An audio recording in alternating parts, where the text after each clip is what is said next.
Hola nuevamente, Aldo del Peso por acá, instructor Sanatma. Después de haber visto ya la primera parte del curso de egos, a continuación vamos a ver la segunda parte del taller, donde el maestro nos habla de qué es el miedo, de cómo el sistema utiliza el miedo para controlar la población. También nos explica qué se entiende por pecado, qué es la vergüenza. La culpa, si bien no es un ego, también nos enseña cómo los egos utilizan la culpa. También vamos a ver el triángulo del perdón, que es una tremenda y poderosa herramienta para trabajar la culpa. También nos vas a hablar un poco sobre lo que es la misericordia. Así que los dejo cordialmente invitados para que veamos esta segunda parte del taller del curso de egos, con el gran maestro Zulueco. ¿Qué es el miedo? El miedo es un esquema psicológico. No es el polo opuesto del amor y tampoco es un ego. Frecuentemente me preguntan, ¿y el miedo es un ego? No, el miedo no es un ego, es un esquema psicológico, una combinación de pensamientos y emociones. Ahí dice, es un conjunto de emociones surgidas del centro instintivo. Dentro de los 5 centros del funcionamiento del cuerpo humano está el centro instintivo. Primero está el centro sexual en el coxis, luego está el centro instintivo en la quinta vértebra como asiento, ahí se focaliza. Y luego sigue el centro emocional en el corazón, el centro motriz en el cerebelo. Desde el centro instintivo se generan reflejos. Todo esto es parte del miedo, reflejos condicionados por eventos y experiencias vividas en esta o vidas anteriores, y pensamientos fundados en recuerdos o temores antiguos, que también pueden ser ideas ficticias, pensamientos falsos, equívocos, falsos miedos. ¿Y cuál es el propósito del miedo? Proteger de los peligros, en tridimensión, en todas las dimensiones en realidad. Ambos cuerpos, el emocional y el cuerpo mental, activan secreciones hormonales que inundan el cuerpo físico. Por ejemplo, está la adrenalina.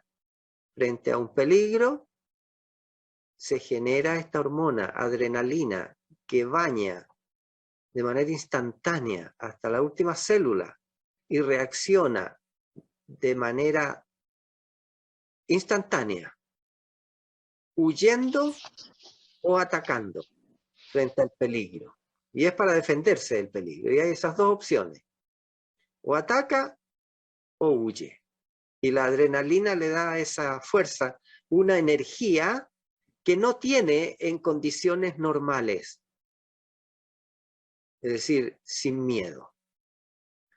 El propósito del miedo es proteger la integridad del individuo.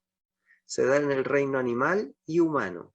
Y no es solo en el plano físico, sino también en los planos sutiles, donde también se da el miedo. Miedo instintivo, natural, de defensa biológica. Ese es un miedo sano, ¿no? Cuando en la naturaleza defiende la integridad física. Hay dos tipos de miedo, miedos internos y miedos externos. Miedo interno, ejemplo, por miedo a que lo descubran sus pares.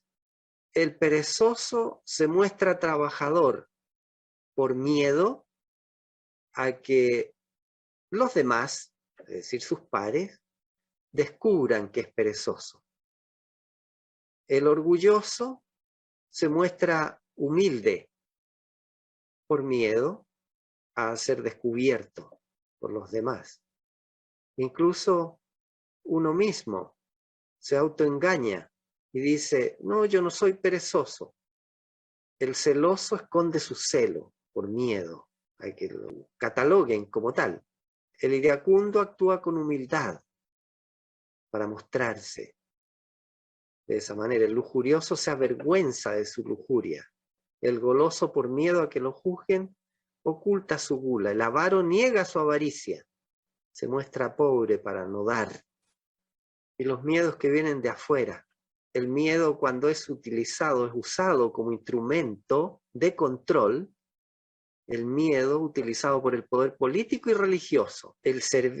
Al servicio del usurpador de la dignidad humana.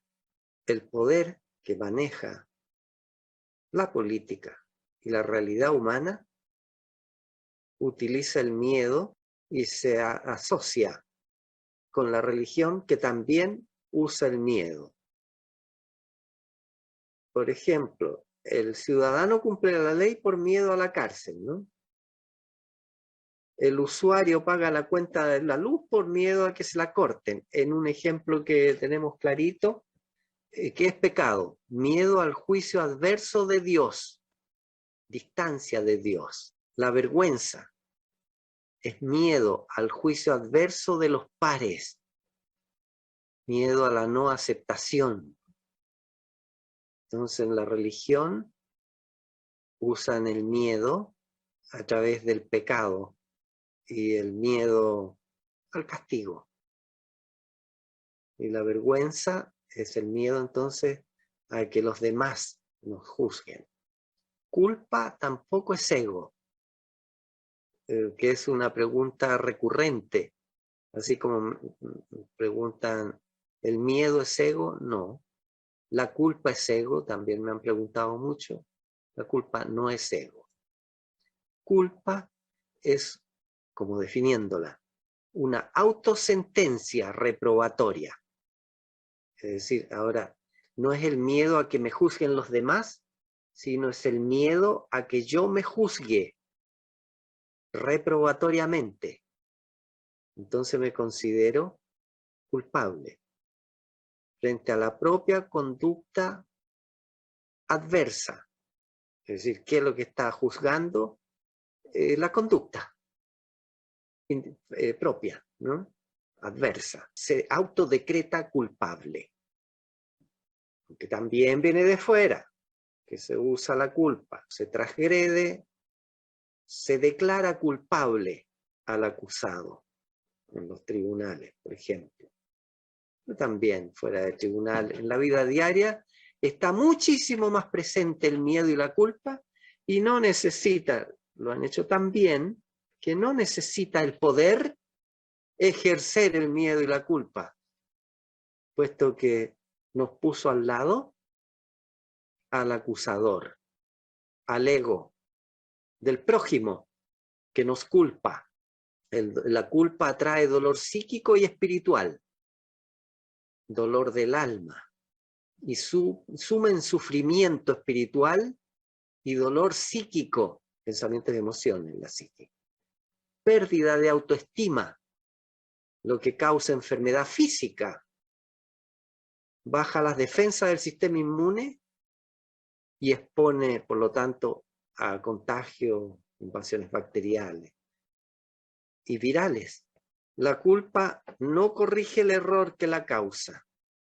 Es una reacción estéril, es estéril para solucionar el problema que crea un acto equívoco no lo corrige la culpa. La culpa solo es válida cuando lleva al arrepentimiento y a la rectificación. Cuando usted se arrepiente, puede mover su conducta hacia la rectificación. El acto de rectificar es aquel acto por el cual se compensan las energías malversadas. ¿Cómo compensamos? Rectificando el acto. El triángulo del perdón que hemos entregado libera de la culpa y hace corte de lazo karmático por demás.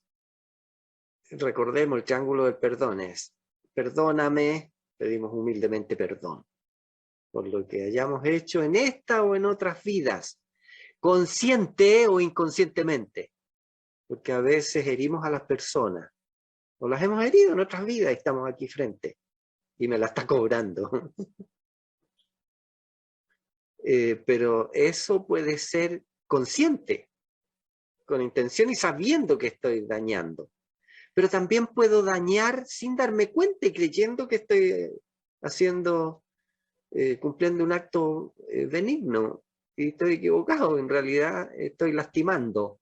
Entonces también hay agresión inconsciente. Entonces por eso perdóname por lo que te haya ofendido, consciente o inconscientemente, en esta o en otras vidas. Y eso lo hago con humildad. Aunque en este momento sea yo el ofendido, si me están ofendiendo, es porque yo antes lo he hecho, en esta o en otras vidas. Y por consecuencia karmática, tengo ahora la ofensa. Entonces estoy pidiendo perdón, no porque tú me gritaste, sino porque en otra vida te ofendí y ahora me estás devolviendo. Entonces te pido perdón por aquello. Y aunque ni lo sepa ni lo intuya, pero pida perdón, porque siempre hay una situación en la que hemos ofendido. Segundo aspecto del triángulo del perdón. Te perdono. También humildemente te perdono por lo que me hayas ofendido en esta o en otras vidas, consciente o inconscientemente. Lo mismo, la misma historia. Y luego el tercer vórtice, lo más complicado, porque podemos perdonar, pero capaz que nosotros no nos perdonemos. Entonces, me perdono. Me perdono. Liberarse de la culpa que estamos viendo. Me perdono. Y así liberado, porque eso corta el lazo karmático, puedo en propiedad decir te amo. Antes puede estar obligado. Está unido por el lazo karmático, no por el amor. Para amar libremente, en libre albedrío, necesitamos despejar todo apego, todo lazo karmático. Y lo estamos haciendo con perdóname, te perdono y me perdono. Así liberado, te amo. Ahí hay un aspecto muy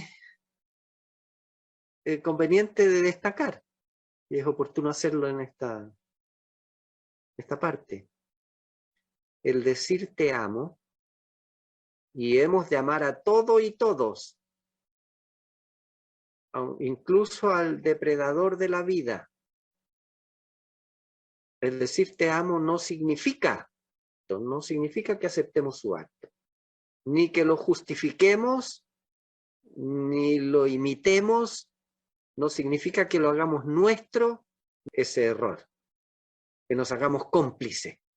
La misericordia por gracia también libera de la culpa.